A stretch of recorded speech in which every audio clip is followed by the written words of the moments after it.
बागवती जी कहते हैं कि जितने तरह के फलों के अचार हम बनाते हैं उसमें आयुर्वेदिक औषधि अगर पड़ गई है तो वो फल का असर कम है, औषधि का असर ज्यादा है।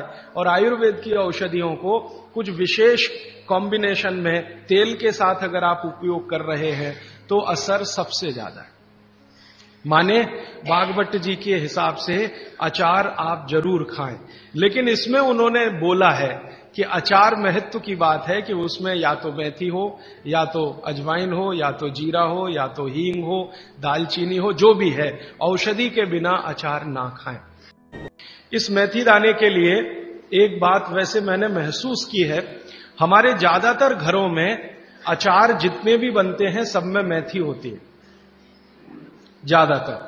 तो आप बागवट जी की बात अगर मानते हैं और सुनते हैं तो जो भी अचार में मेथी है वो अचार नहीं है, औषधि है, दवा है। माने आप कभी भी अपने जीवन में ऐसे अचार खाने से परहेज ना करें जिसमें मेथी है। मेथी है तो जरूर खाएं, वो चाहे आम का अचार हो, चाहे कोई भी दूसरा नींबू का हो, या जो भी अचार आप डालते हैं, अगर मेथी है तो जरूर उस अचार को आप खा सकते हैं। कुछ अचारों में मेथी के अलावा ये भी होती है, अजवाइन होती है। अगर अजवाइन है तो आप जरूर अचार खा सकते हैं, क्योंकि महत्व की बात जो आपको मैं समझाना चाहता हूं वो ये कि किसी भी अचार पर, किसी भी फल पर औषधियों का असर फल से ज्यादा होता है।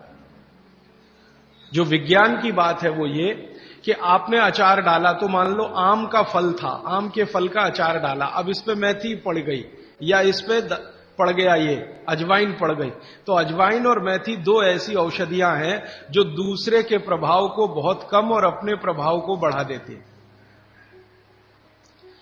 तो कई लोग ऐसा घबराते हैं ना, मुझे अचार खाना तो अच्छा लगता है लेकिन खा नहीं सकता क्योंकि मुझे ऐसी तकलीफ है।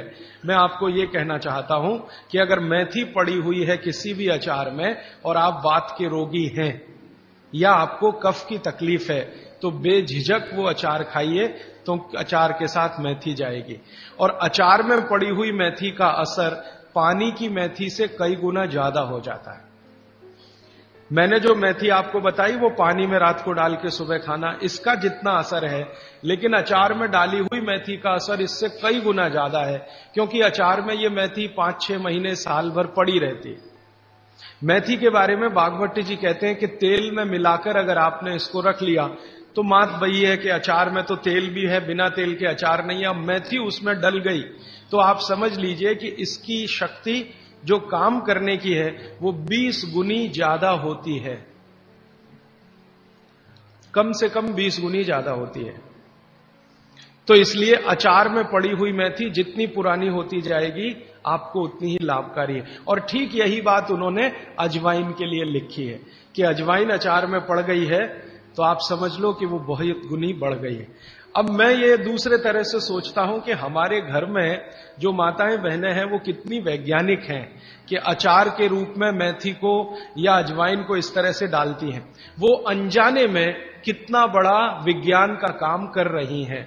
जानकर करें तो आप सोचो कितना गर्व हो, कितना गौरव हो, लेकिन अनजाने में वो कर रही हैं। तो ये बात मैं विशेष रूप से आपके ध्यान में लाना चाहता हूं कि जिस घर की माताएं अचार बनाना जानती हैं वो बहुत वैज्ञानिक है।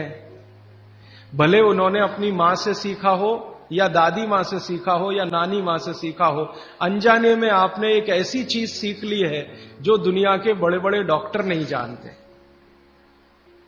कोई भी MBBS MD डॉक्टर से पूछ के देख लीजिए, उसके बारे में कुछ नहीं जानता। और चूंकि वो जानता नहीं है तो अनजाने में कह देता अचार मत खाओ जी, हाँ नहीं तो ये हो जाएगा वो हो जाएगा।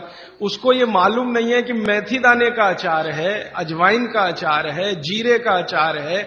तो ये जीरा है, मेथी दाना है, अजवाइन है, हींग का अचार एक बनता है। तो बागवती जी कहते हैं कि जितने तरह के फलों के अचार हम बनाते हैं उसमें आयुर्वेदिक औषधि अगर पड़ गई है तो वो फल का असर कम है, औषधि का असर ज्यादा है। और आयुर्वेद की औषधियों को कुछ विशेष कॉम्बिनेशन में तेल के साथ अगर आप उपयोग कर रहे हैं तो असर सबसे ज्यादा है। माने बागवती जी के हिसाब से अचार आप जरूर खाएं, लेकिन इसमें उन्होंने बोला है कि अचार महत्व की बात है कि उसमें या तो मेथी हो, या तो अजवाइन हो, या तो जीरा हो, या तो हींग हो, दालचीनी हो, जो भी है, औषधि के बिना अचार ना खाएं। ये है उनका सूत्र।